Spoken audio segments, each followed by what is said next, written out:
Assalamualaikum warahmatullahi wabarakatuh. Waalaikumsalam warahmatullahi wabarakatuh. Alhamdulillah. Alhamdulillahilladzi arsala rasulahu bil huda wa dinil haqq liyudhhirahu ala dini kullih walau karihal musyrikun.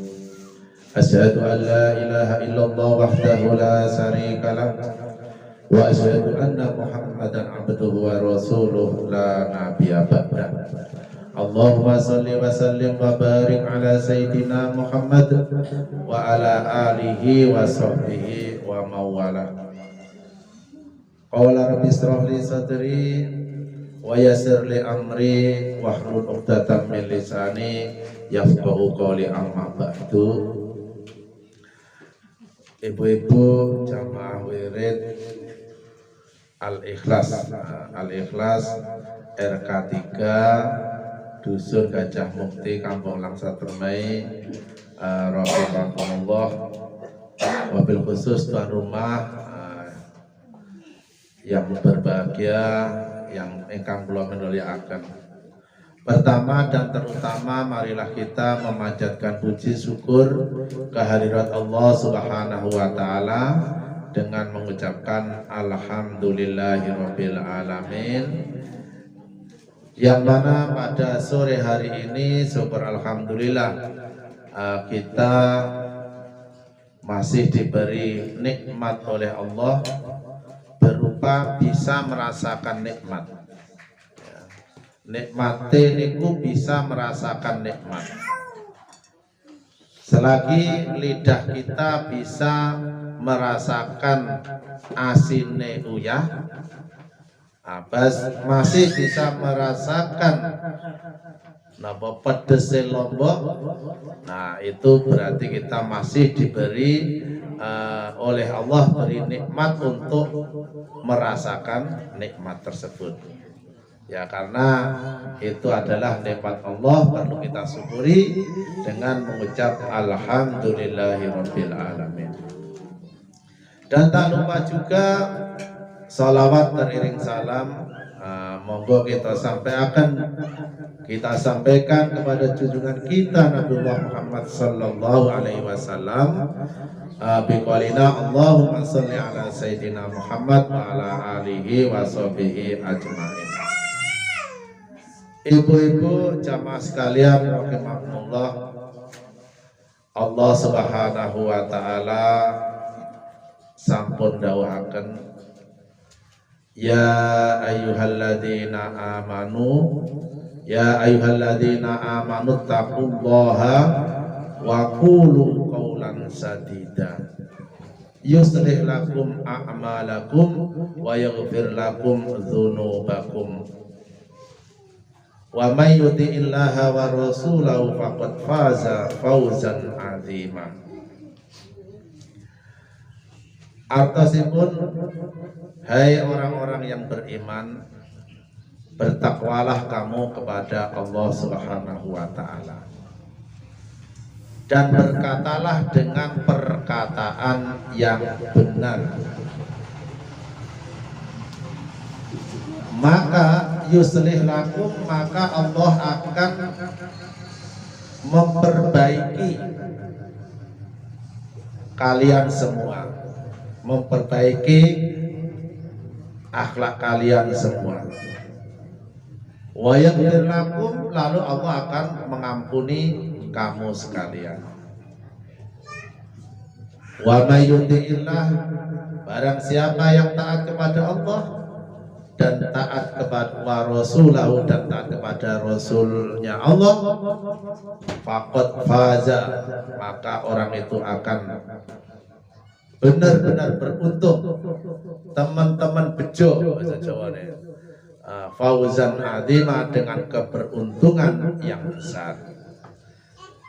Jadi dari sini ibu-ibu, ya, kalau kita hayati ayat ini adalah tujuannya untuk kita supaya bejo dunya bejo akhirat, mendapatkan fauzan azima. faza fauzan adzima, itu beruntung dengan keuntungan yang besar. Diawali dengan waqulu qaulan sadida. Lek pengen kita bejo Bu, kita pengen beruntung neng dunya, beruntung neng akhirat. Nah, itu kuncinya kita yang pertama berucap dengan ucapan yang benar. Nah, karena ucapan benar itu adalah warisan dari Rasulullah Sallallahu Alaihi Wasallam. Sifatnya Rasul itu marilah kita terapkan dalam diri kita Bu ya. Sifat Rasul itu enten sekawan, ada 4: sidik, amanah, tabligh, fatonah. Apa itu sidik? Sidik niku bener ing ucapan, bener ing dalam tingkah laku. Nah, apa itu kebenaran? Kebenaran itu sesuatu yang sesuai dengan kenyataannya. Nah, itulah kalau kita ngomong benar, yang kita omongkan itu memang benar terjadi. Nah, itu jenenge ngomong benar. Nah, jadi dimulai dari kita ngomong benar alias tidak orang ngapusi. Kadhib, ora goroh. Nah, niku bahasa apanya ya. Jadi Rasulullah itu ataupun para nabi itu mempunyai sifat yang namanya sifat sidik alias benar. Jadi ucapan Rasulullah itu pasti benar. Ya, berarti hadis Rasulullah kalau itu memang hadis maka dia itu adalah benar. Itu karena karena Rasulullah itu mempunyai sifat sidik.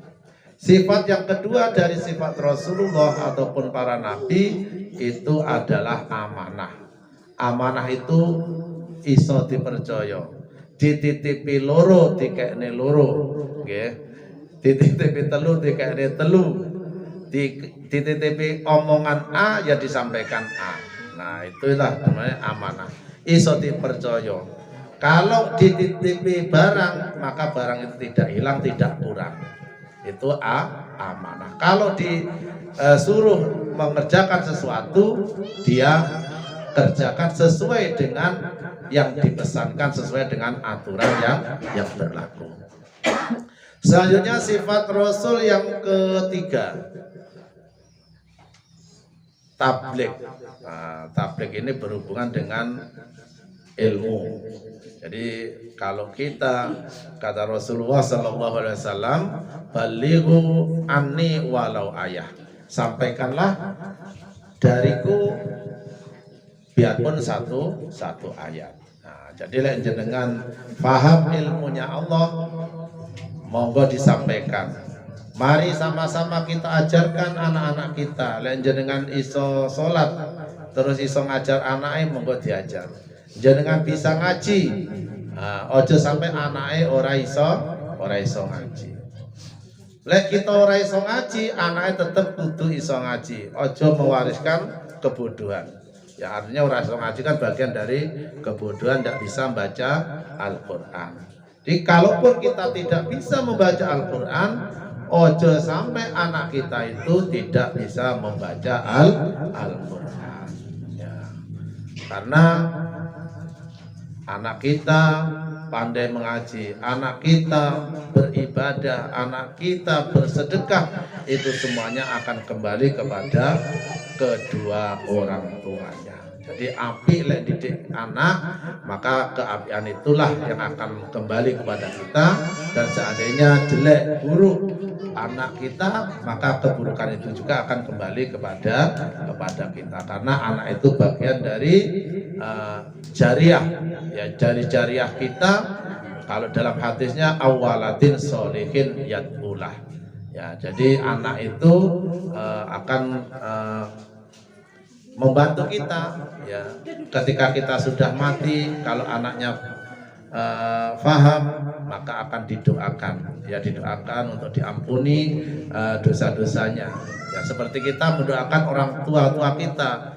Nah, ini yang kita laksanakan ini, ibu-ibu, urung keporo, urung mesti anak-anak kita itu mau melakukan apa yang kita lakukan kalau kita tidak didik dari sekarang.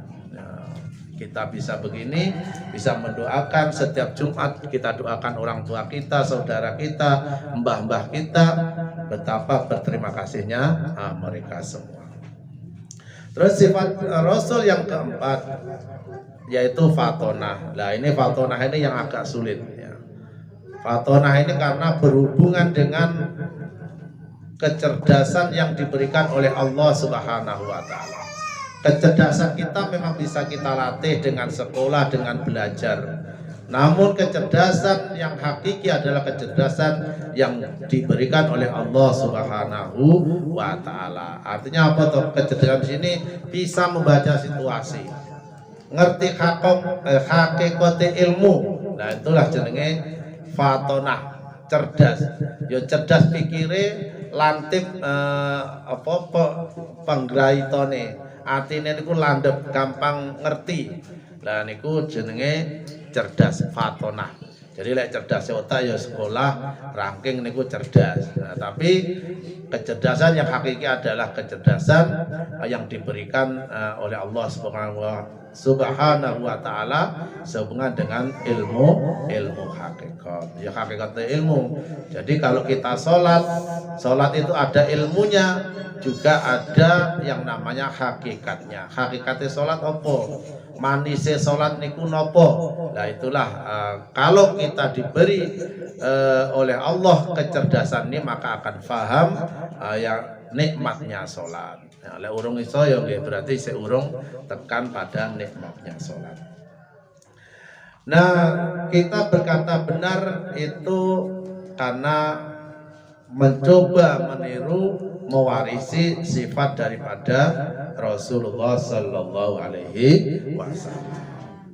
Nah, kalau sudah kita laksanakan ibu-ibu, ya neng dunia niki kita ini tidak terlepas dengan yang namanya pergaulan. Ya kita ini duwe tonggo, duwe dulur, duwe sanak, punya kerabat yang komunikasinya itu adalah dengan ucapan.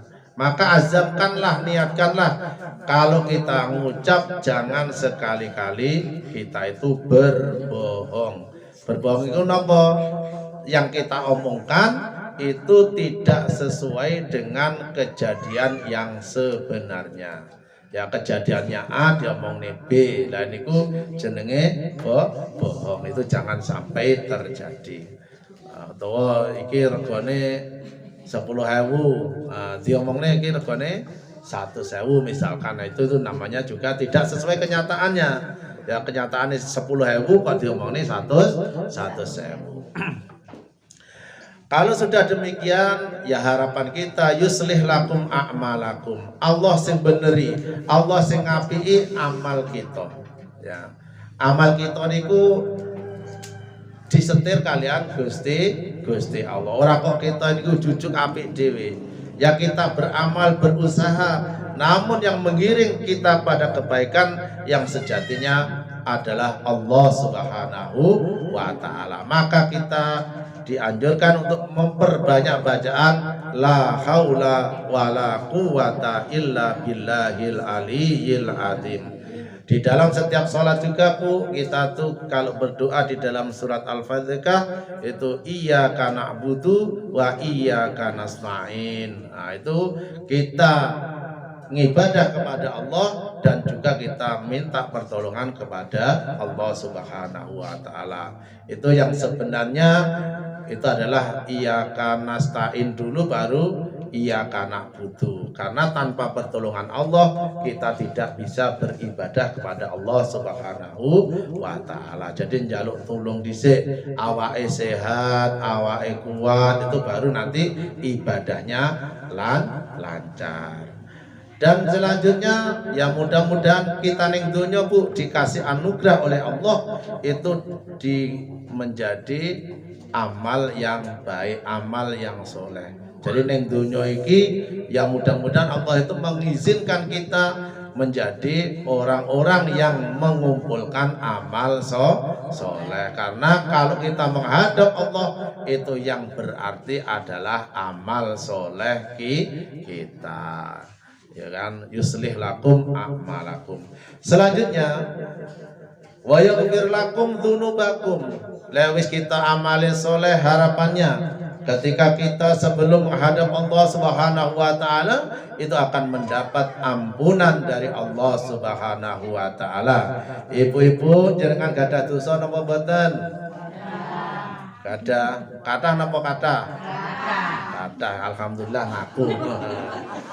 Jadi kita ini al-insanu mahalul khata' wa nisyan. Jadi menungso niku nasiku ya tukang salah. Nggih, khotok niku tukang salah, tukang luput.